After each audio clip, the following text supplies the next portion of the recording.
Morning, dear students. Myself, Dr. Mamta Goyal, head of the department Botany, SPC Government College Ajmer. We were discussing about plant pathology. In my last lecture, we discussed about Indian work. Today, we'll deal with introduction to plant pathology. We'll take this lecture in parts. This is part 1. First of all, what is plant pathology? Phytopathology and pathology. There are two terms, phytopathology and pathology. Phyton means plant and Greek word pathos means suffering and logos means study. That means pathology is the study of suffering, and if plant is added, that means we study the plants who are suffering, diseased plant, the study of suffering plant. तो suffering plant की जब हम study करते हैं तो वो कहलाती है phytopathology. Plant pathology is that branch of agriculture, botanical और biological science which deals with the study of, किसके से डील करती है? Causes of disease, resulting losses and control of plant diseases. इन तीन चीज़ों से ये डील करती है प्लांट पैथोलॉजी. अब now next, what are the objectives of plant pathology? What are the objectives of plant pathology? तो प्लांट पैथोलॉजी में हम क्या क्या स्टडी करते हैं? प्लांट पैथोलॉजी में इटियोलॉजी स्टडी करते हैं. प्लांट पैथोलॉजी में हम पैथोजेनेसिस स्टडी करते हैं. प्लांट पैथोलॉजी में हम एपिडेमियोलॉजी स्टडी करते हैं और इसमें हम कंट्रोल मेजर्स स्टडी करते हैं. तो जो ऑब्जेक्टिव्स हैं उसमें सबसे पहले इटियोलॉजी टर्म आता है. इटियोलॉजी क्या है? इटियोलॉजी है origin, study of origin, causes और रीजंस. किसी भी जो स्टडी करना है उसकी ओरिजिन, उसके कॉज क्या हैं और उसके रीजंस क्या हैं. पैथोलॉजी से हम डील कर रहे हैं तो उसके सारे ओरिजिन कैसे हुआ उसका, उसके कॉजेस क्या हैं और क्यों वो हुई, उसके रीजंस क्या हैं. That means study of living, non living and other cause of diseases और disorder in plants. This is called as etiology. अब इसके बाद हम बात करते हैं पैथोजेनेसिस. कोई भी अगर डिजीज़ हुई है तो उस डिजीज़ का डेवलपमेंट की अगर हम बात करें, that is called as pathogenesis. That means study of mechanism of disease development, process of infection and colonization of the host. Colonization of the host by the pathogen. तो कोई भी पैथोजन है, उस पैथोजन ने सबसे पहले इन्फेक्शन कॉज किया. Infection cause करने के बाद उसका कॉलोनाइजेशन हुआ और ये जो प्रोसेस हुआ, this leads to disease development. तो ये जो टोटल प्रोसेस है, that means this phase involves complex host pathogen interaction. क्योंकि इनके इंटरेक्शन में अगर पॉजिटिव रिजल्ट्स आएंगे तो ही डिजीज़ होगी. तो कॉम्प्लेक्स प्रोसेस है होस्ट पैथोजन का, और ये अगर पॉजिटिव होता है तो this leads to the disease and the process is known as pathogenesis. अब इसके बात करते हैं, बात करेंगे हम एपिडेमियोलॉजी की. This is the study of interaction between the causal agent and the diseased plant in relation to environmental conditions. This is generally at population level. किस किस की बात करें? इंटरेक्शन हो रहा है. इंटरेक्शन हो रहा है कॉजल एजेंट का. इंटरेक्शन कॉजल एजेंट का किसके साथ हो रहा है? डिजीज प्लांट के साथ. और साथ में हम उसको इन रिलेशन टू कर रहे हैं, कोरिलेट कर रहे हैं किसके साथ? एनवायरमेंटल कंडीशन के साथ. क्योंकि एनवायरमेंटल कंडीशंस अगर फेवरेबल नहीं होंगी तो कॉजल एजेंट जो है वो डिजीज़ नहीं कर पाएगा प्लांट के अंदर. तो इन तीनों का जब हम इंटरलेटिव एस्पेक्ट बात करते हैं, तीनों का इंटरलेशन की बात करते हैं, तो एपिडेमियोलॉजी आ जाती है। अब इसके बाद हम बात करेंगे लास्ट ऑब्जेक्टिव जो होता है प्लांट पैथोलॉजी का, वो होता है कंट्रोल या जिसको हम कहते हैं डिजीज़ मैनेजमेंट। तो जब अगर कोई भी डिजीज़ हो गई है तो development of management system of the disease and reduction of losses caused by them. अगर कोई भी प्लांट में की कोई भी डिजीज़ हो गई है तो हम उसको डिजीज़ को कंट्रोल कैसे करें, उसका मैनेजमेंट क्या है कंट्रोल का, प्लस अगर कोई लॉस हो रहा है, इकोनॉमिकली इम्पॉर्टेंट प्लांट है, कोई और वेजिटेटिव प्लांट है, कोई वेजिटेबल है, कोई फ्रूट्स है, इन सब में अगर लॉसेस हो रहे हैं तो उन लॉसेस को हम रिड्यूस कैसे कर सकते हैं, द रिडक्शन ऑफ लॉसेस, तो उसको हम स्टडी करते हैं कंट्रोल या डिजीज़ मैनेजमेंट में। These are the objectives of plant pathology. अब हम बात करेंगे व्हाट इज़ हेल्थ। सबसे पहले कि अगर कोई भी डिजीज़ है, the ability to carry out normal physiological function at a acceptable level consistent to genetic potential, किसी जिसका जो जेनेटिक पोटेंशियल है उस लेवल पर वो एक्सेप्ट करता हुआ अपना नॉर्मल फिजियोलॉजिकल फंक्शन कर पाता है क्या, अगर कर पाता है बिल्कुल normally, that is normal health. And deviation from the normal health is disease, deviation from the normal health is disease. तो नॉर्मल फिजियोलॉजिकल फंक्शंस अगर की हम बात कर रहे हैं तो उसमें नॉर्मल फिजियोलॉजिकल फंक्शंस कौन कौन से हो सकते हैं, नॉर्मल सेल डिवीजन है, नॉर्मल डिफरेंशिएशन और डेवलपमेंट है, सेल डिवीजन हुआ, फिर डिफरेंशिएशन हुआ, और ultimately this leads to the development of plant, absorption of water minerals from the soil और उनका ट्रांसलोकेशन प्रॉपर जगह हो गया। फिर उसके बाद करेंगे फोटोसिंथेसिस अगर हुआ है तो फोटोसिंथेसिस हुई, फिर उसके बाद ट्रांसलोकेशन ऑफ फोटोसिंथेट्स जो बने वो उनका ट्रांसलोकेशन प्रॉपर हुआ या नहीं हुआ, फिर यूटिलाइजेशन एंड स्टोरेज ऑफ फोटोसिंथेट्स, जो फोटोसिंथेसिस में बने उनका यूटिलाइजेशन हुआ या नहीं हुआ, उनका स्टोरेज हो पाया या नहीं हो पाया। इसके बाद metabolism of metabolites and synthates, जो मेटाबोलाइट्स बने उनका मेटाबॉलिज्म प्रॉपर, उनका सिंथेसिस, रिप्रोडक्शन हुआ या नहीं हुआ, फिर lastly storage of reserves for overwintering और रिप्रोडक्शन के प्रोसेस के लिए बहुत एनर्जी चाहिए, और वो एनर्जी कहाँ से आती है, स्टोरेज से, और वो स्टोरेज किसका होता है, रिजर्व फूड के फॉर्म में। तो ये अनफेवरेबल कंडीशन के लिए, ओवरविंटरिंग के लिए कर पाया प्लांट या नहीं कर पाया, ये सब चीज़ ये नॉर्मल फिजियोलॉजिकल फंक्शंस हैं प्लांट के। अब इसके बाद बात करते हैं हम प्लांट पैथोलॉजी। प्लांट पैथोलॉजी क्या क्या है, plant pathology is both science and art. Science कैसे, साइंस है science of learning and understanding of nature of disease, और आर्ट किस तरीके से, diagnosis and controlling of disease. तो plant pathology is both science and art. इसके बाद बात करेंगे कि जो प्लांट है वो प्लांट में कंसेप्ट ऑफ डिजीज़ क्या है, अगर प्लांट उग रहा है तो उसमें डिजीज़ हमें किस तरीके से दिखेगी, the concept of disease in plant.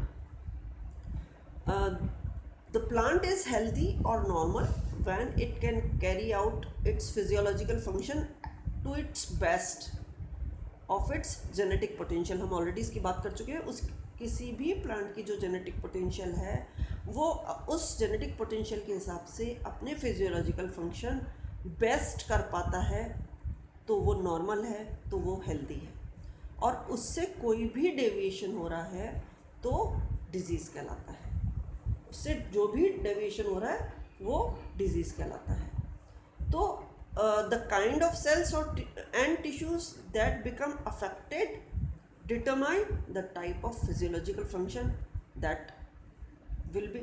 अब क्या हुआ कि कोई भी सेल्स हैं या कोई भी टिश्यूज़ हैं जो डिजीज़ अफेक्टेड हुए हैं, तो ये टाइप डिसाइड करेगा फिजियोलॉजिकल फंक्शन किस तरीके का इनहिबिट होगा या रुकेगा उसको। फॉर एग्जांपल अगर हम बात करें इन्फेक्शन ऑफ रूट्स में कॉज रूट्स टू रॉट, अगर रूट में इन्फेक्शन हुआ है तो रूट में रॉटिंग आ सकती है। अगर रूट में जाइलम में इन्फेक्शन हुआ है तो जाइलम वेसल्स के थ्रू पानी का ऊपर जाना रुक सकता है। तो for example infection of root में cause roots to rot and make them unable to absorb water and nutrients from the soil. Root में इन्फेक्शन हो गया, रूट में इन्फेक्शन से क्या हुआ कि वो एब्जॉर्ब करता है पानी, वो रुक गया, वो एब्जॉर्ब करता है न्यूट्रिएंट्स, वो रुक गया। Infection of xylem vessels interferes with the translocation of water and minerals to the crown of the plant. Crown of the plant क्या है? पूरी लीव्स का ऊपर तक ग्रो होना। अब वो इनहिबिट होगा, क्यों? क्योंकि इन्फेक्शन हो गया जाइलम वेसल्स में। जाइलम वेसल में इन्फेक्शन होके इंटरफेरेंस हो गई कहाँ पे? ट्रांसलोकेशन ऑफ वाटर में जो पानी जाइलम के थ्रू ऊपर जाना था वो इनहिबिट हो गया, मिनरल्स जाने थे वो इनहिबिट हो गया, तो ऊपर का प्लांट अफेक्टेड हो गया। इन्फेक्शन ऑफ फोलिएज जो है ऊपर का पार्ट है, उसमें लीव्स जो स्ट्रक्चर सारे लीव्स हैं, ट्री वाला जो पार्ट है लीव, उसमें लीफ स्पॉट्स आ गए, ब्लाइट्स आ गए, रस्ट्स आ गए, मिल्ड्यूज आ गए, मोज़ेक्स आ गए। अब अगर ऐसा कुछ आ गया ऊपर तो इंटरफियर्स विद फोटोसिंथेसिस, क्योंकि फोटोसिंथेसिस लीफ के जितने पार्ट में होनी चाहिए थी। अगर स्पॉट्स आ गए तो स्पॉट के थ्रू वो उतना एरिया रुक गया। अगर स्पॉट्स बहुत ज़्यादा बढ़ गए तो फोटोसिंथेसिस बहुत सारे एरिया में रुक गई। अगर रस्ट हो गई तो रुक गई, ब्लाइट्स हो गए तो रुक गया। तो ये डायरेक्टली इनहिबिट करते हैं प्लांट की फोटोसिंथेसिस को। नीचे अगर रूट में है तो मिनरल एब्जॉर्प्शन को, वाटर एब्जॉर्प्शन को। तो किसी भी प्लांट पार्ट में अगर इन्फेक्शन हो गया तो वो इन्फेक्शन जो है वो हमें इस तरीके से नज़र आएगा। थोड़ा सा पार्ट इसमें हेल्दी है और इस प्लांट के अंदर आप देख सकते हैं कि डिजीज पार्ट भी दिख रहा है। तो जो नॉर्मल है उसको डेविएशन, आप नॉर्मल लीफ अगर दिख रही है तो साइड में येलो आपको दिख रही है, आपको विल्टेड दिख रही है, आपको क्राउन गॉल जैसा स्ट्रक्चर दिख रहा है, फ्रूट के अंदर डिजीज़ दिख रहा है। तो different types of leaf spots, blights, leaves में ब्लाइट्स दिख रही है। तो ये जो सिम्टम्स ये नज़र आने लग जाते हैं जब किसी भी कारण से रूट के थ्रू अगर कोई फिजियोलॉजी में चेंज आया है, कोई डिजीज़ स्टार्ट हो गई है, या फिर अपर फोलिएज पोर्शन में कोई डिजीज़ स्टार्ट हो गई है, तो नॉर्मल जो अपीयरेंस है वो अपीयरेंस उस प्लांट की चेंज नज़र आने लग जाएगी। अब सबसे पहले बात करेंगे what is a disease. A plant is called healthy और normal only so long it carries out its physiological activities to the best of its genetic potential and thus maintains its appearance similar to the other healthy plants of the same variety and gives the best expected yield। आगे समझ में क्या हुआ? Plant healthy है, normal है, क्योंकि वो पूरी फिजियोलॉजिकल एक्टिविटीज़ कर रहा है जो उसके जेनेटिक पोटेंशियल है उस हिसाब से। अब उस हिसाब से वो अपनी जब नॉर्मल एक्टिविटी कर रहा है तो उसकी अपीयरेंस भी बिल्कुल नॉर्मल है, हेल्दी प्लांट जैसी उसकी अपीयरेंस है और उतनी ही यील्ड दे रहा है जितनी हम एक्सपेक्ट उससे करते थे। लेकिन फिजियोलॉजिकल एक्टिविटी में जो भी आ रहा है, अगर वो इनहिबिट हो रहा है, अगर वो किसी कारण से डिजीज हो रहा है, तो ये सारी जो नॉर्मल एक्टिविटी है ये सब इनहिबिट हो जाएंगी और हम कहेंगे द प्लांट इज डिजीज्ड।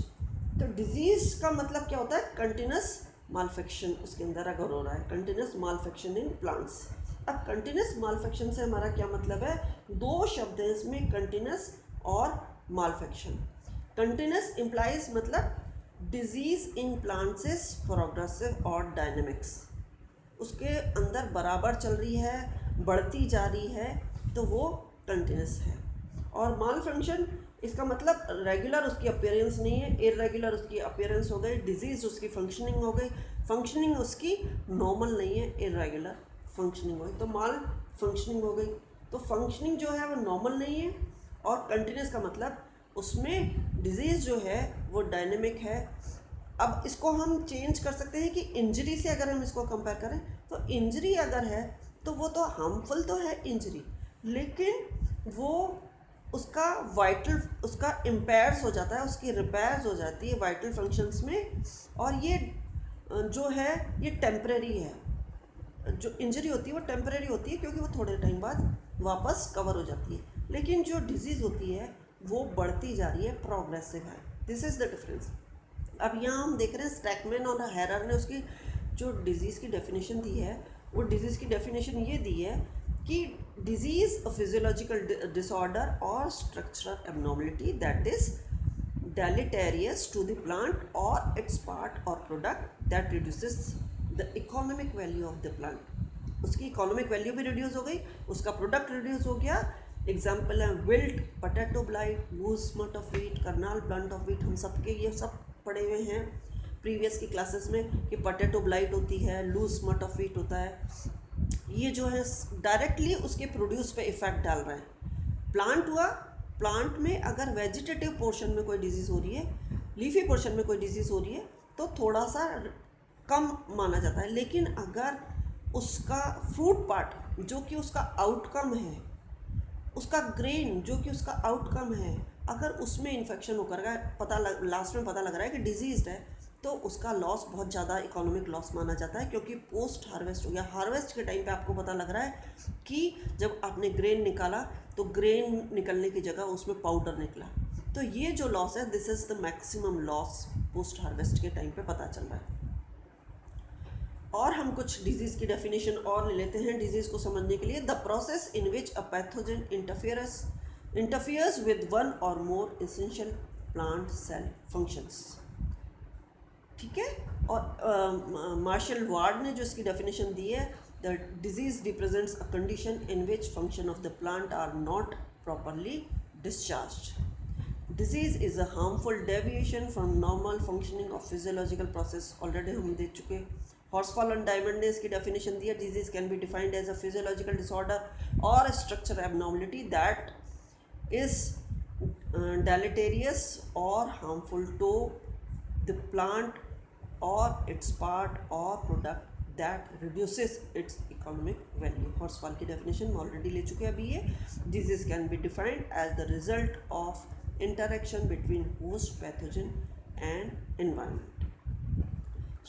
तो हम अल्टीमेटली डिजीज़ क्या समझे. Disease is a manifestation of a condition wherein any disturbance brought about by an living or non living factor interfering with normal physiological function of a plant in such a way that the affected plant loses its appearance or its productivity less than a healthy or normal plant of the same variety. This is known as disease. We'll continue with part second in my next lecture. Okay, thank you. Bye bye.